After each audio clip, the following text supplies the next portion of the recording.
ولا یأبا اور انکار نہ کریں الشہداء گواہ اذا جب ما دعو جب انہیں بلایا جائے، یعنی گواہوں کو جب گواہی کے لیے بلایا جائے تو فرمایا وہ اس پہ انکار نہ کریں۔ ولا تسأموا اور نہ ہی تم سستی سے کام لو ان تکتبوہ کہ تم اپنے اس معاہدے کو جس میں ادھار کام ہو رہا ہے کہ تم اسے لکھواؤ، صغیراً وہ چاہے چھوٹا ہو، او کبیراً یا بڑا ہو، الی اجل جب وہ ایک خاص مدت اور میعاد جب اس کی مقرر ہو۔ تو فرمایا ایسے لین دین میں جو ادھار کی بنیاد پہ کیا جا رہا ہے، جس کی میعاد مقرر کی جا رہی ہے، یا ایسا قرض ہے جس کے لیے ایک میعاد مقرر کی جا رہی ہے، اس کے بعد اس کا لوٹانا ہے، تو فرمایا وہ تھوڑا ہو یا زیادہ، تو فرمایا اس کے لکھانے میں تم سستی سے کام نہ لیا کرو۔ ذالکم اور یہ بات اقساط زیادہ قریب ہے عند اللہ اللہ تبارک و تعالی کے نزدیک عدل و انصاف کے، کہ یہی بات زیادہ عادلانہ ہے اللہ تبارک و تعالی کے دربار میں۔ وَأَقْوَمُ اور یہ زیادہ مضبوط ہے لِشَہَادَاتِ گواہی کے اعتبار سے، وَأَدْنَا اور اس بات کے بھی قریب ہے اللہ ترتابو کہ تم شک میں نہ پڑو، کہ وہ جو شک اور شبے والی بات ہے وہ بھی اس کے اندر سے اٹھ جائے، کیونکہ جس چیز کی جس معاہدے کی دستاویز بنا لی جائے، تحریر بنا لی جائے، جس لین دین کے معاملے کو لکھ لیا جائے، جس قرض کی میعاد مقرر ہے اور اسے پھر تحریر میں بھی لے آیا گیا ہے، تو فرمایا پھر اس میں شک اور شبے کی کسی طرح کی گنجائش باقی نہیں رہتی، الا مگر یہ کہ یہ جو لکھنے کا حکم ہے ان تکونا کہ ہو تجارتن کوئی ایسی تجارت حاضرتن جو ہاتھوں ہاتھ ہو، تدیرونہا جیسا کہ تم لین دین کرتے رہتے ہو، بینکم آپس میں، فلیس علیکم تو پس ایسی تجارت جو نقد ہو رہی ہے، ایک طرف سے جنس کوئی دی جا رہی ہے اور دوسری طرف سے کوئی پیمنٹ اور رقم وصول کی جا رہی ہے، ایک طرف سے کوئی چیز دی جا رہی ہے اور دوسری طرف سے اس کے پیسے لیے جا رہے ہیں، تو فرمایا پھر نہیں ہے تم پر جناح کوئی حرج اللہ تکتبوہا کہ تم اسے نہ لکھواؤ،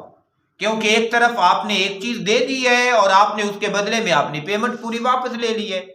تو جب پیمنٹ پوری لے لی گئی ہے تو اب اس پہ اگر گواہ قائم نہیں بھی کیے گئے اور اگر اس کے اوپر اس کی تحریر اور دستاویز نہیں بنائی گئی تو فرمایا تمہارے لیے کوئی حرج والی بات نہیں ہے۔ حرج وہاں ہی پیدا ہونے کا شک ہے کہ جہاں پہ معاہدہ جو ہے وہ ادھار کی بنیاد پہ ہو رہا ہے، یا کوئی قرض لیا دیا جا رہا ہے اور اس کی میعاد مقرر کی جا رہی ہے، بعد میں اس پہ کسی ایک فریق کے مکر جانے کا اندیشہ موجود ہے، یا کسی ایک فریق کے انکار کر دینے کا معاہدہ موجود ہے، یا بعض دفعہ ایک بندہ زیادہ مطالبہ کر رہا ہوتا ہے اور دوسرا بندہ کم کی بات کر رہا ہوتا ہے کہ نہیں بھئی اتنا نہیں ہے اتنا ہے، تو جہاں وہ ساری صورتیں پیدا ہو سکتی تھیں تو میرے اللہ نے پیشگی بندہ مومن کو ان تمام صورتحال سے بچانے کے لیے ایک حل عطا فرما دیا ہے کہ فرمایا تم گواہ قائم کر لیا کرو اور اسے لکھ لیا کرو۔ وَأَشْهِدُوا اور گواہ قائم کر لیا کرو، اذا تبایعتم جب بھی کبھی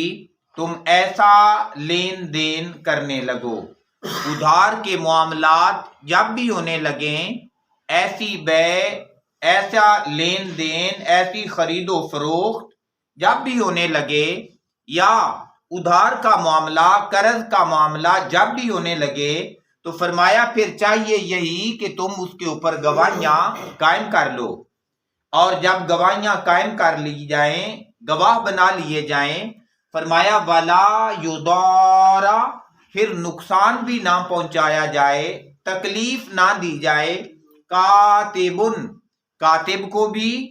ولا شہید، اور نہ ہی گواہ کو بھی۔ یقیناً جو بندہ گواہ ہے اس کے بھی زندگی کے معاملات ہیں، اس کے بھی کام کاج کے سلسلے ہیں۔ اگر آپ کو اپنی گواہی کی ضرورت پڑ رہی ہے تو جس بندے نے گواہیاں قائم کی ہوئی ہیں یہ اس کا حق اور ذمہ داری بنتی ہے کہ یہ ایڈوانس اپنے گواہ کو بتائے کہ ہمارا کل کو معاملہ ہے یا ہمارا آئندہ ہفتے کو معاملہ ہے، تو آپ نے ہمارے ساتھ گواہی کے لیے جانا ہے۔ اور پھر گواہی کے لیے آنے جانے پہ جو اخراجات ہونے ہیں، جسے ہم DA کہتے ہیں، وہ اس کے سفر کے اخراجات اگر پڑتے ہیں تو یہ اس بندے کی ذمہ داری اور ڈیوٹی بنتی ہے کہ جس نے گواہ قائم کیا ہے اس کے لانے لی جانے پہ اگر اخراجات ہوتے ہیں تو وہ بندہ اتنے ادا کرے، اور ایسے آسان طریقے سے ادا کرے کہ وہ جو نہ کاتب کو کسی قسم کی کوئی تکلیف اور پریشانی ہو اور نہ ہی جو گواہ بندہ ہے اسے کوئی تکلیف اور پریشانی ہو۔ اور اگر گواہ ایک سے زیادہ ہے اور ایک گواہ سے کام چلتا ہے تو پھر اگر ایک گواہ کسی مجبوری کی وجہ سے عذر کر کے نہیں جاتا ہے اور وہ دوسرے گواہ کو لے کے چلا جاتا ہے تو پہلے گواہ پہ کسی قسم کا کوئی گناہ بھی نہیں ہے۔ تو فرمایا ان دونوں کو تکلیف بالکل نہ پہنچائی جائے، اس وجہ سے نہ پہنچائی جائے کہ معاملہ تو دو فریقین کا تھا، خریدار کا اور بیچنے والے کا، لیکن اس کے باوجود انہوں نے ساتھ انہیں سپورٹ کی ہے تاکہ ان کا معاملہ شرعی اصولوں کے مطابق ہو جائے اور کل کو یہ کسی تکلیف سے بچ جائیں۔ تو اگر انہوں نے ان کو تکلیف سے بچانے کے لیے اپنے آپ کو پیش کیا ہے تو آج انہیں ان لوگوں کو تکلیف نہیں دینی چاہیے۔ پھر ساتھ میرے اللہ نے ارشاد فرمایا وَإِن تَفْعَلُوا، اور اگر تم ایسا کرو، تم نے اگر ایسا کیا، فَإِنَّهُ، تو پس بے شک وہ، فُسُوقٌ بِكُمْ، تمہارے ذمہ گناہ ہے، یہ تمہارا فسق ہے، یہ تمہارا گناہ ہے، کاتب کو تکلیف پہنچانا یا جو گواہ بندہ ہے اسے تکلیف پہنچانا۔ وَاتَّقُوا اللَّهَ، اور اللہ سے ڈرو۔ مفسرین کرام نے فرمایا یہ حکم عام ہے کہ لین دین کے تمام معاملات میں فرمایا چاہیے کہ بندہ اللہ سے ڈرتا رہے۔ اس کے ساتھ انہوں نے کہا کہ جو کاتب ہے، کتابت کرنے والا بندہ ہے، دستاویز بنانے والا بندہ ہے، یہ حکم اس کو بھی شامل ہے کہ اسے بھی چاہیے کہ ہر معاملہ لکھتے ہوئے اللہ تبارک و تعالیٰ کے خوف کو اپنے پیش نظر رکھے۔ اس کے ساتھ مفسرین کرام نے لکھا کہ اس کا تعلق شہداء اور گواہوں کے ساتھ بھی ہے کہ گواہوں کے لیے بھی ضروری ہے کہ وہ ہر معاملے کی گواہی دیتے ہوئے، وہ چھوٹی گواہی ہے یا بڑی گواہی ہے، ہر گواہی کے معاملے میں ہمیشہ اللہ تبارک و تعالیٰ سے ڈرتے رہیں اور اللہ تبارک و تعالیٰ کا لحاظ اور خیال رکھیں۔ تو اللہ سے ڈرو، ساتھ ہی میرے اللہ نے ارشاد فرمایا وَيُعَلِّمُكُمْ، اور وہ تمہیں تعلیم دیتا ہے، اللہ تبارک و تعالیٰ، اللہ تعالیٰ تمہیں تمہاری زندگی کے جو ایسے معاملات ہیں جنہیں تم خالصتاً دنیاوی معاملہ سمجھتے ہو کہ یہ دنیا کا کام ہے، کچھ خرید لینا، کچھ بیچ لینا، تو فرمایا وہ اللہ تمہیں ان تمام معاملات کے اندر بھی رہنمائی فراہم فرماتا ہے، تمہیں تعلیم ارشاد فرماتا ہے۔ تو یقیناً جب میرا اللہ تعلیم ارشاد فرما رہا ہے تو بندے کو اللہ کی تعلیم قبول کرنی چاہیے اور اس تعلیم کے مطابق ہی اپنی زندگی کے ہر معاملے کو چلانا چاہیے، کیونکہ سہولت بھی اسی میں ہے اور آسانیاں بھی اسی میں ہیں۔ ساتھ ارشاد فرمایا میرے اللہ نے واللہ، اور اللہ تبارک و تعالی، بکل شیء، ہر چیز کے بارے میں، علیم، وہ خوب علم رکھنے والا ہے۔ بندہ جو پلان بنائے، چاہے کسی سے شیئر کرے یا نہ کرے، اللہ اسے جاننے والا ہے۔ بندہ جو عمل کرے، چاہے دنیا کا کوئی بندہ اسے دیکھے یا نہ دیکھے، اللہ اسے جاننے والا ہے۔ جو بندہ کسی کے کام آ جائے، کسی کے لیے خیر کی دعا ہی کر دے، صرف ہاتھ اٹھائے اور دعا کر دی، اس بندے کو پتہ لگا ہے یا نہیں لگا، تو فرمایا لوگوں یاد رکھنا اللہ خوب جاننے والا ہے، اور تمام قدردانوں سے بڑا قدردان ہے اللہ تبارک و تعالی۔ کہ وہ کسی بندے کے نیکی کو ضائع نہیں ہونے دیتا اور قیامت کے روز کسی کے گناہ کو، کسی کے ظلم کو چھپنے نہیں دے گا۔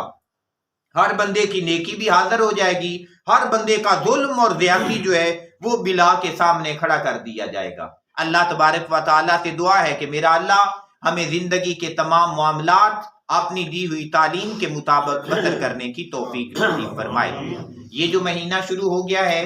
یہ بڑی رحمتوں اور بڑی برکتوں والا مہینہ ہے۔ اللہ کے محبوب نبی صلی اللہ علیہ وآلہ وسلم فرمایا کرتے کہ شعبان و شہری، فرمایا یہ شعبان کا مہینہ خالصتاً میرا مہینہ ہے۔ ام المومنین حضرت عائشہ صدیقہ رضی اللہ عنہا ارشاد فرماتی ہیں کہ اللہ کے محبوب نبی صلی اللہ علیہ وآلہ وسلم اگر رمضان کے مہینے کے علاوہ کسی مہینے میں سب سے زیادہ روزے رکھتے تو وہ شعبان کا مہینہ ہوتا۔ آقا علیہ الصلوۃ والسلام سے یہ بات پوچھی گئی، آقا علیہ الصلوۃ والسلام نے فرمایا بڑے ایسے لوگ ہیں جو اس مہینے میں شادی کی تیاری کر چکے ہوتے ہیں، حالانکہ بارگاہ الہی سے ان کا فیصلہ کوچ کا لکھا جا چکا ہوتا ہے۔ اور حضور نے ایک دوسری مثال بھی ذکر فرمائی، فرمایا بڑے ایسے مسلمان بھی ہوتے ہیں کہ جنہوں نے حج کی تیاری کر لی ہوتی ہے، زاد راہ اکٹھا کر لیا ہوتا ہے، سب کچھ اکٹھا ہو چکا ہوتا ہے، لیکن اس مہینے میں ان کی وفات کا حکم جو ہے وہ اللہ تعالیٰ کے دربار سے جاری ہو جاتا ہے۔ فرمایا کہ اس مہینے میں ایک رات ایسی ہے جس میں ہر بندے کا جو نامہ اعمال ہے وہ لکھ دیا جاتا ہے۔ میں چاہتا یہ ہوں کہ جب میرا نامہ اعمال لکھا جا رہا ہو، میرا نامہ اعمال پیش کیا جا رہا ہو تو میں روزے کی حالت میں ہوں۔ تو آقا علیہ الصلوۃ والسلام کثرت کے ساتھ اس مہینے میں عبادات کا اہتمام کیا کرتے۔ اللہ تعالی ہمیں بھی اس مہینے میں کثرت سے عبادات کا اہتمام کرنے کی توفیق عطا فرمائے۔ اللہ کا فضل ہوا، مسجد کا جو کام ہو رہا ہے اس کے تعاون کے لیے محترم راجہ رفت حیات صاحب کی طرف سے 20,000 روپے کا تعاون آیا ہے۔ میرا اللہ ان کا دیا اپنے دربار میں قبول بھی فرمائے اور ان کے مرحومین کے لیے میرا اللہ اسے بہتر صدقہ جاریہ فرمائے۔ اللہم صلی علی سیدنا و مولا